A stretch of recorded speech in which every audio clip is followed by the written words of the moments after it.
तो हम लोग आगे देखते हैं जो है general characteristics of compounds of the alkaline earth metals. तो the dipositive oxidation state is the predominant valence of group 2 elements. The alkaline earth metals forms compounds which are predominantly ionic but less ionic than the corresponding compounds of alkali metals. This is due to the increased nuclear charge and smaller size. The oxides and other compounds of beryllium and magnesium are more covalent than those formed by the heavier and large sized members.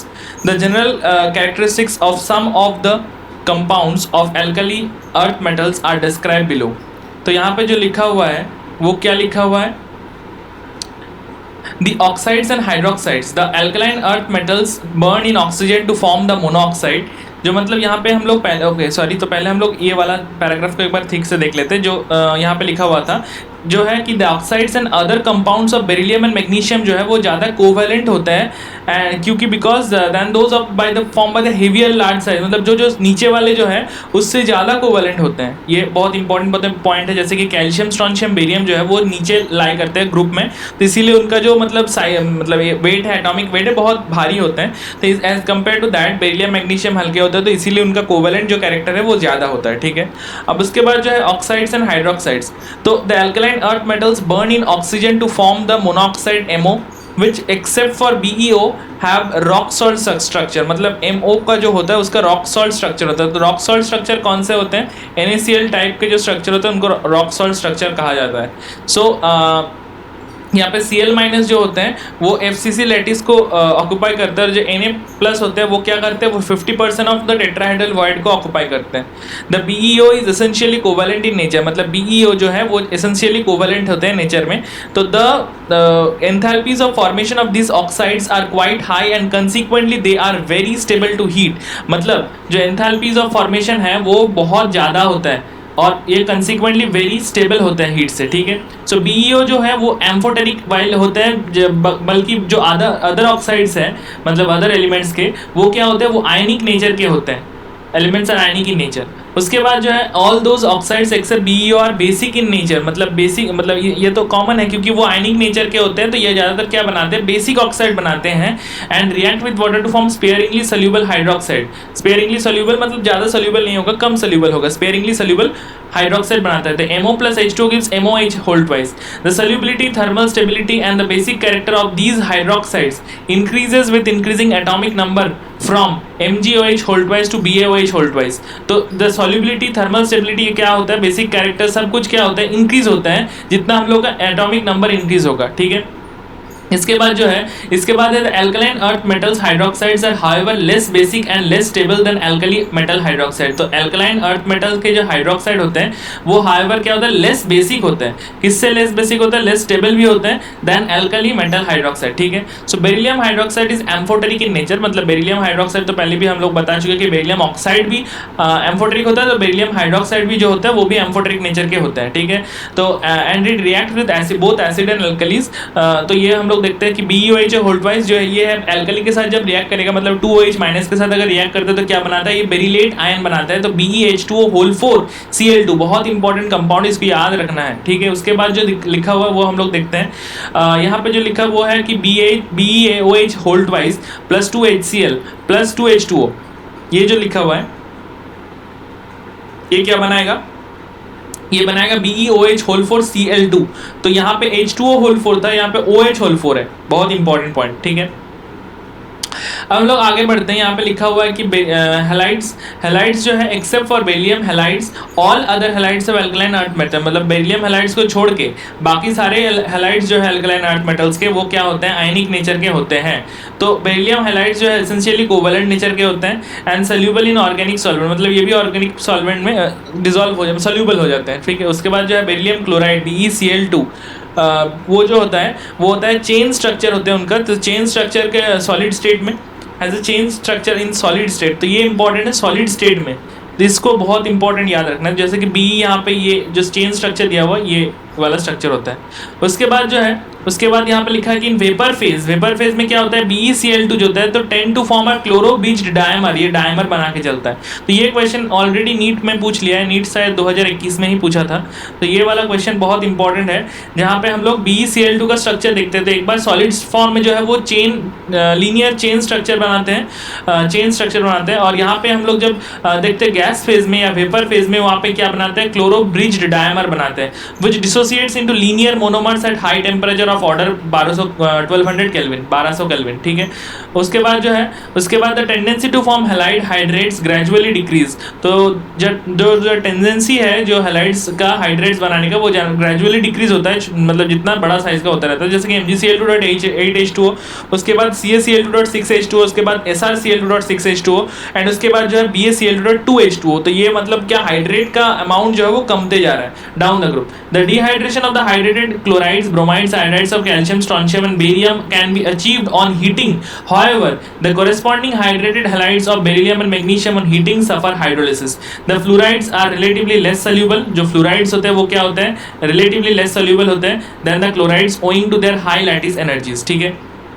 उसके बाद क्या दिया हुआ है, उसके बाद जो दिया हुआ है, जो सॉल्ट्स ऑफ ऑक्सो एसिड्स होते हैं, the alkaline earth metals also form salts of oxo acids. Some of these are carbonates, जैसे carbonates of alkaline earth metals are insoluble in water, मतलब ये क्या होता है, सोल्यूबल नहीं होते, इनसोल्यूबल होते हैं वाटर में, and can be precipitated by addition of a sodium और ammonium carbonate solution to a solution of a soluble salt of this metal. The solubility of carbonates in water decreases as the atomic number of the metal ion increases. तो क्या लिखा हुआ है यहाँ पे, the solubility of carbonates in water decreases as the atomic number of the metal ion increases. All the carbonate decompose on heating to give carbon dioxide and the oxide. तो यहाँ पे जो बाकी कार्बोनेट्स है वो क्या होते हैं, डिकम्पोज हो जाते हैं, मतलब सारे कार्बोनेट्स जो क्या होते हैं, डिकम्पोज हो जाते हैं जब हम लोग हीट करते हैं, to give what, carbon dioxide and the oxide, मतलब वो जो ऑक्साइड है उसको देता है, जैसे लिथियम का प्रॉपर्टीज में हम लोग देखे थे।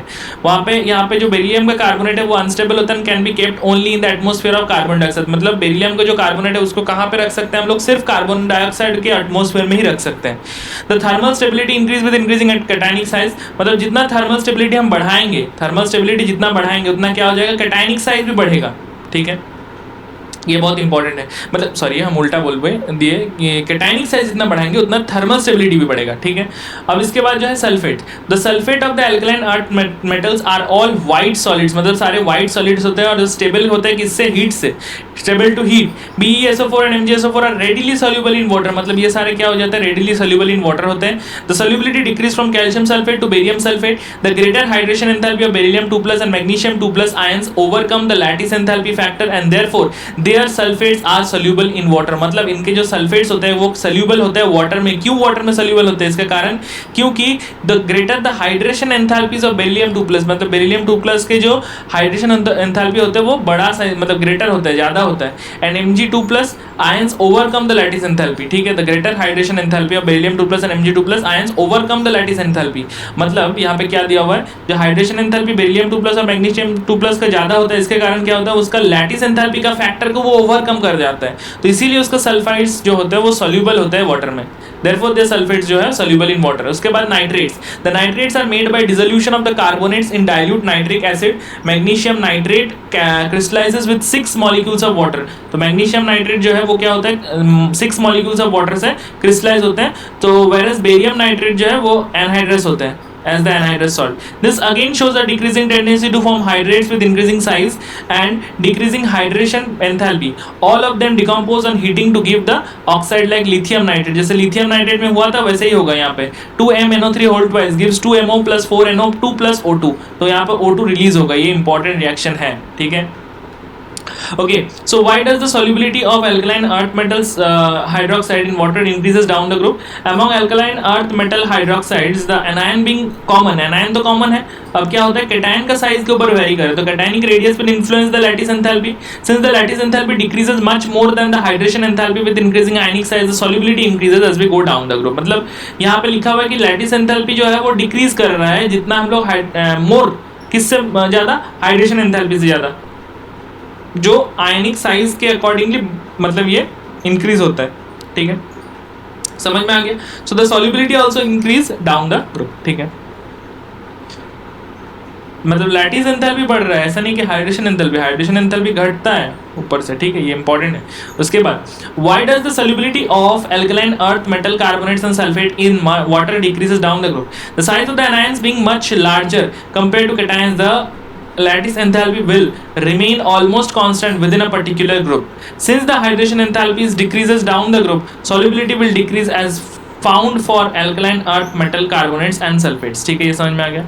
अब anomalous behavior of beryllium. So beryllium, the first member of the group 2 metals, shows anomalous behavior as compared to magnesium and rest of the members. Further, it shows diagonal relationship to aluminium which is discussed subsequently. मतलब जो diagonal relationship होता है वो aluminium से, वो discuss which is discuss, मतलब उसके बाद मतलब हम लोग डिस्कस करेंगे। तो यहाँ पे देखते हैं क्या क्या एनोमलस प्रॉपर्टीज है, ठीक है। मतलब डायगोनल रिलेशनशिप एल्यूमिनियम के साथ शो करती है, हम लोग को यहाँ से पता चल गया, तो पता तो पहले ही था। बेरिलियम जो होता है वो डायगोनल रिलेशनशिप एल्यूमिनियम के साथ शो करता है। तो beryllium has exceptionally small atomic size and ionic sizes and thus does not compare well with other members of the group. So because of the high ionization enthalpy and small size, it forms compound which are largely covalent in nature. तो ज़्यादा covalent nature का compound को form करता है जो कि easily hydrolysed हो जाते हैं। उसके बाद beryllium does not exhibit coordination number more than 4, क्योंकि उसके जो ऑर्बिटल है, मतलब वैलेंस शेल है, वहाँ पे 4 ऑर्बिटल्स ही खाली होते हैं, तो इसीलिए वो ज़्यादा इसको एक्सपैंड नहीं कर सकता है। The remaining members of the group can have a coordination number of 6 by making use of the D orbitals, मतलब बाकी जो है वो डी ऑर्बिटल्स को यूज करके उससे बढ़ा सकता है। उसके बाद जो है the oxide and hydroxide of beryllium unlike the hydroxide of other element are amphoteric in nature, मतलब ये एम्फोटेरिक नेचर के होते हैं, लेकिन बाकी जो होते हैं वो बेसिक नेचर के होते हैं, या कभी कभी हाँ बेसिक नेचर के होते हैं, ठीक है, समझ में हो गया। अब इसके बाद जो है diagonal relationship between beryllium and aluminium. तो ionic radius of beryllium is estimated to be 31 picometre. The charge by radius ratio is nearly the same as that of Al3+ ion, hence beryllium resembles aluminum in some ways. Some of the similarities are, क्या लिखा हुआ है similarities, like aluminium beryllium is not readily attacked by acid, मतलब aluminium के जैसा beryllium जो है वो readily अटैक नहीं होता है एसिड से, because of the presence of an oxide film on the surface of the metal, ठीक है। बेरिलियम हाइड्रोक्साइड जो है डिसॉल्व होता है किसमें, एक्सेस ऑफ एल्कली में, टू गिव क्या, beryllate ion BeOH4 just as aluminium hydroxide gives aluminate ion AlOH4। उसके बाद the chlorides of both beryllium and aluminium have Cl- bridged chloride structure in vapor phase. Vapor phase में दोनों का क्या होता है, Cl- bridged chloro molecule होते हैं। both the chlorides are soluble in organic solvents and are strong Lewis acids. They are used as Friedel-Crafts catalyst. समझ में आ गया। अब इसके बाद जो है beryllium and aluminium ions have strong tendency to form complex BeF4 2- and AlF6 3-। समझ में आ गया। अब some of the important compounds of calcium. The important compounds of calcium are calcium oxide, calcium hydroxide, calcium sulfate, calcium carbonate and cement. These are industrially important compounds. The large scale production of these compounds and their uses are described below. Calcium oxide or quicklime or CaO, it is prepared on a commercial scale by heating of limestone CaCO3 in a rotatory kiln. Rotatory kiln क्या है, एक type का furnace है जो हम लोग use करते हैं टू हीट लाइमस्टोन, ठीक है, एट 1070 to 1270 केल्विन। CaCO3 को अगर हीट करते हैं तो यहाँ पे CaO और CO2 बनता है। The carbon dioxide is removed as soon as it is produced to enable the reaction in proceed to completion, क्योंकि यहाँ पे हम लोग को पता है कि अगर हम लोग को एक साइड के हम प्रोडक्ट को हटा देते हैं तो ये वाला प्रोसीड करते हैं फर्दर, तो यहाँ से वैसे हम लोग यूज़ करते हैं, ठीक है। तो इसके बाद जो है कैल्शियम ऑक्साइड है वो है क्या, वाइट एमोसफस सॉलिड होता है। It has an melting point of 2870 kelvin. On exposure to atmosphere it absorbs moisture and carbon dioxide. तो ये दिया हुआ है कि जो मॉइस्चर एब्जॉर्ब करते हैं तो calcium oxide plus moisture give CaOH whole twice and CaO plus CO2 give CaCO3। तो ये भी समझ में आ गया था। Addition of limited amount of water breaks the lump of lime, तो लंप ऑफ लाइम को ब्रेक करता है। This process is called slaking of lime. This process is called slaking of lime. ये इस प्रोसेस को कहा जाता है addition of limited amount of water breaks the lump of lime. तो इस प्रोसेस को क्या कहा जाता है, slaking of lime. Quick lime slaked with soda give soda solid soda lime. तो क्विक लाइम को अगर हम लोग स्लेक करते हैं किससे, सोडा से, तो ये सॉलिड सोडा लाइम बनता है। बीइंग अ बेसिक ऑक्साइड, तो ये बेसिक ऑक्साइड बनने के कारण क्या होता है, it combines with acidic oxide eight high temperature. CaO plus SiO2 जो है KCO3 बनाता है, CaSiO3, और CaO प्लस P4O10 जो है CA3PO4 होल 2 बनाता है। तो it is an important primary material for manufacturing of cement and is the cheapest form of alkali. It is used in the manufacture of sodium carbonate from caustic soda. It is employed in the purification of sugar and in the manufacturing of dyestuffs. इसके बाद जो दिया हुआ है calcium hydroxide, slaked lime, CaOH hold twice. Calcium hydroxide is prepared by adding water to quick lime जैसे कि CaO. It is a white amorphous powder. ये क्या है? एक वाइट एमोरफस पाउडर होता है. It is sparingly soluble in water. मतलब ये भी क्या होता है? स्पेयरिंगली सोल्यूबल होता है वाटर में. The aqueous solution is known as lime water. इसको क्या कहा जाता है? Lime water. And a suspension of lime, slaked lime in water is known as milk of lime. ठीक है. So when carbon dioxide is pass through lime water it turns milky due to the formation of calcium carbonate. So CaOH whole twice plus CO2 gives CaCO3 plus H2O water. On passing excess अब क्या हो जाता है? अब ये milkiness disappears. क्यों? क्योंकि यहाँ पे कैल्शियम हाइड्रोजन कार्बोनेट बन जाता है जो क्या होता है? सोल्यूबल होता है. तो on passing excess of carbon dioxide the precipitate dissolves to form calcium hydrogen carbonate. The milk of lime reacts with chlorine to form hypochloride. ठीक है. क्या हो जाता है? जो हाइपोक्लोराइड बनता है कंसिस्टेंट और कंस्टिट्यूएंट ऑफ ब्लीचिंग पाउडर. ये बहुत इंपॉर्टेंट है. जो ब्लीचिंग पाउडर बनता है CaH whole twice plus 2Cl2 gives CaCl2 और इसके साथ CaOClCl. इसको हम लोग क्या कहते हैं? CaOCl whole twice. इसको हम लोग क्या कहते हैं? Bleaching powder. ये बहुत बहुत इंपॉर्टेंट है. और 2H2O. इसके बाद जो it is used in the preparation of mortar building material जो होता है. It is used in the white washing due to its disinfectant nature and it is used in the glass making, in tanning industry for the preparation of bleaching powder and for the purification of sugar. तो ये सारे जो मतलब इनके जो uses है इनको बहुत अच्छे से याद रखना है क्योंकि यहाँ से मैच द कॉलम क्वेश्चन आ सकता है.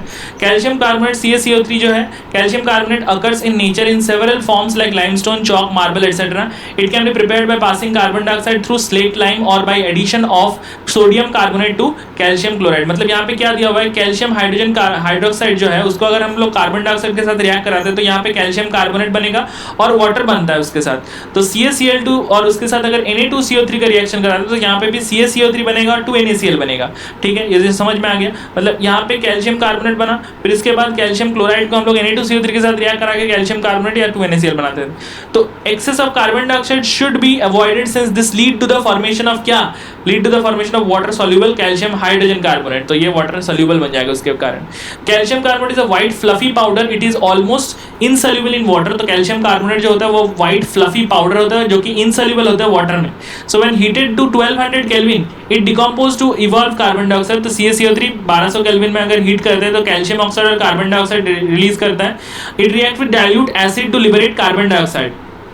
तो क्या करता है ये? कैल्शियम कार्बोनेट अगर 2HCl के साथ रिएक्ट करता है तो क्या बनाता है? पहली बात तो ये CaCl2 बनाता है, वाटर बनाता है और CO2 बनाता है. फिर CaCO3 अगर H2SO4 मतलब एसिड के साथ फिर से रिएक्ट करता है जो मतलब फिर से मतलब इस प्रोसेस का कंटिन्यूएशन नहीं है. मतलब अलग से कोई एसिड से रिएक्शन करता है अगर जैसे सल्फ्यूरिक एसिड तो कैल्शियम सल्फेट बनाता है, वाटर बनाता है, फिर से कार्बन डाइऑक्साइड बनाता है. अब इसके बाद हम लोग यूजेस में आ जाता है. तो it is used as a building material in the form of marble and the manufacturing of quick lime. तो क्विक लाइम बनाने में भी काम में आता है. तो calcium carbonate along with magnesium carbonate. तो कैल्शियम कार्बोनेट जो है उसके साथ क्या मैग्नीशियम कार्बोनेट अगर यूज करते हैं used as a flux in the extraction of metal such as iron. Specially precipitated CaCO3 is extensively used in the manufacture of high quality paper. It is also used as an antacid. Antacid बनाने के काम में आता है. Mild abrasive in toothpaste and as a constituent of chewing gum. And a filler in cosmetic. मतलब cosmetic का filler में भी काम में आता है. तो ये सारे कुछ यूजेस जो है ये आपको अच्छे से एक बार देख लेना है फिर से. आप मतलब ज़्यादा एकदम पूरा याद करने बैठना नहीं है. जैसे एक बार दो बार पढ़ लेंगे तो मतलब याद रह जाएगा. मतलब हाँ थोड़ा सा रिलेट करके पढ़ना पड़ेगा. तो ये जैसे कि कैल्शियम कार्बोनेट है ये किस में काम में आता है? फ्लक्स में काम में आता है. फ्लक्स बनाने में किस फ्लक्स में? एक्सट्रैक्शन ऑफ आयरन जब हम लोग करते हैं तब उसका फ्लक्स में काम में आता है. तो CaCO3 जो ऐसे मतलब ऐसे टाइप का आपको याद रखना है. टूथपेस्ट में काम में आता है, च्यूइंग गम के कंस्टिट्यूएंट में काम में आता है, फिलर में कॉस्मेटिक्स के फिलर में काम में आता है ऐसे टाइप. फिर उसके बाद कैल्शियम सल्फेट जिसको हम लोग प्लास्टर ऑफ पेरिस कहते हैं CaSO4.12H2O. इसका हम लोग किससे बनाते हैं? जिप्सम से बनाते हैं. It is a hemi. अच्छा ये जो है पहली बात तो कैल्शियम सल्फेट.12H2 जो है वो तो कैल्शियम सल्फेट हेमी हाइड्रेट मतलब it is a hemihydrate of calcium sulphate. It is obtained when gypsum CaSO4.2H2O is heated to 393 kelvin. तो ये क्या बनाता है? अगर CaSO4.2H2O का हम लोग 393 केल्विन में अगर हीट करते हैं तो ये बनता है ऐसा .H2O प्लस. अगर अबव 393 केल्विन अगर हीट करते हैं तो no water of crystallization is left and anhydrous calcium sulphate बन जाते हैं जिसको हम लोग CaSO4 इज फॉर्म. इसको हम लोग क्या कहते हैं? इसको हम लोग डेड बर्न्ड प्लास्टर कहते हैं. Dead burned plaster. ओके. इसके बाद जो है इसके बाद it is a remarkable property of setting with water on mixing with an adequate quantity of water it forms a plastic mass that gets into a hard solid in 5 to 15 minutes. ठीक है. अब इसका uses क्या है, इसका जो use है वो है largest use of plaster of Paris in the building industry, building industry में काम में आता है। It is used in the for immobilising the affected part of the organ where there is a bone fracture और sprain, अगर bone fracture हो जाता है या स्प्रेन हो जाता है तो वहाँ पे हम लोग अफेक्टेड पार्ट को थोड़ा सा इमोबिलाइज करने के लिए, मतलब वो ज़्यादा ना हिले, इसके कारण उसको हम लोग प्लास्टर कर देते हैं। तो it is also employed in dentistry, दांत में भी काम में आता है, दांत का कोई मतलब प्रॉब्लम्स में भी काम में आता है, और ornamental works and for casting of statues and busts, तो ये भी बहुत काम में आता है, ठीक है। उसके बाद cement. Cement is an important building material. It was first introduced in England in 1824 by Joseph Aspdin.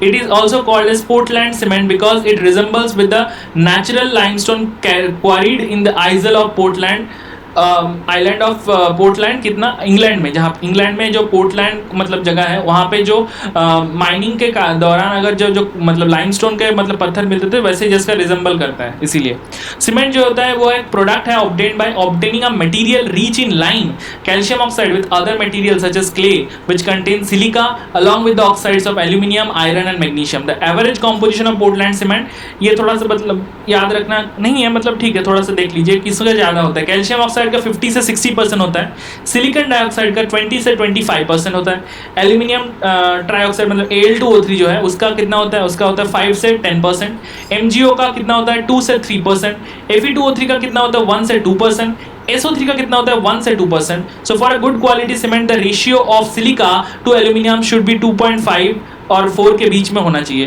मतलब सिलिका और एल्यूमिनियम का जो परसेंटेज का रेशियो है वो कितना होना चाहिए 2.5 से 4 के बीच में, और ratio of lime to the total oxide of silicon aluminium ये सारा कुछ कितना होना चाहिए, will be possibly close to 2, ठीक है। Raw materials for the manufacturing of cement are limestone and clay. When clay and limestone are strongly heated together they fuse to react to form cement clinker, cement clinker बनाते हैं। This clinker is mixed with 2 to 3% by weight of gypsum CaSO4.2H2O to form cement, ठीक है। दस important ingredients present in Portland cement are dicalcium silicate, मतलब इसको क्या कहा जाता है, डाइकैल्शियम सिलिकेट CA2SiO4 जो 26% रहता है, tricalcium silicate CA3SiO5, tricalcium silicate 51% and tricalcium aluminate CA3Al2O6 11%, ठीक है। तो setting of cement when mixed with water, the setting of cement takes place to give a hard mass. This is due to the hydration of molecules of the constituents and their rearrangement. The purpose of adding of gypsum is only to slow down the process of setting of the cement so that it gets sufficiently hardened. Uses cement has become a commodity of national necessity for any country next to iron and steel. It is used in concrete and reinforced concrete, in plastering and in the construction of bridges, dams and buildings. Biological importance of magnesium and calcium. An adult body contains about 25 gram of magnesium and 1200 gram of calcium compared with only 5 gram of iron and 0.06 gram of copper. तो अगर आपको याद होगा कि जब हम लोग alkali metals भी पढ़े थे तब हम लोग सोडियम और पोटेशियम का जो वेट है वो हम लोग निकाले थे एज कम्पेयर टू आयरन और कॉपर, तो यहाँ पे भी वही इसी के कंपेरिजन में दिया हुआ है। The daily requirement in human body has been estimated to be 200 to 300 milligram. All enzymes that utilises ATP in phosphate transfer, phosphate transfer में रिक्वायर क्या करता है, मैग्नीशियम को एज अ कोफैक्टर, मतलब मैग्नीशियम कोफैक्टर जैसा काम में आता है। The main pigment for the absorption of light in plant is chlorophyll which contains magnesium, मतलब chlorophyll में क्या रहता है, मैग्नीशियम रहता है। About 99% of the body's calcium is present in bones and teeth, 99%. It also plays an important role in neuromuscular function, interneuronal transmission, cell membrane integrity and blood coagulation। तो ये सारे नीट्स के पार्ट के लिए आप लोग के लिए इंपॉर्टेंट है नीट एग्जाम के मतलब पॉइंट ऑफ व्यू में, तो क्योंकि वहाँ पे ये सारे रिलेटेड, जैसे कि क्लोरोफिल में क्या रहता है, मैग्नीशियम रहता है, कैल्शियम रहता है, ऐसे करके ऑप्शन बना सकते हैं। तो मैग्नीशियम रहता है, बोन्स और टिथ में 99% रहता है, ये सारे कुछ आपको याद मतलब थोड़ा सा कर लीजिएगा। The calcium concentration in plasma is regulated at about 100 milligram per litre. It is maintain by 2 hormones, calcitonin और पैराथायरॉयड हार्मोन्स, ये दोनों हार्मोन्स के कारण ये मेंटेन होता है। Do you know that the bone is not an inert and unchanging substance but is continuously being stabilised and redeposited to the extent of 400 milligram per day in a man. All this calcium passes through the plasma, plasma से पास करता है। तो ये था पूरा chapter के मतलब अच्छा से हम लोग इसको स्टडी कर लिए, इसको अच्छे से अंडरस्टैंड कर लिए।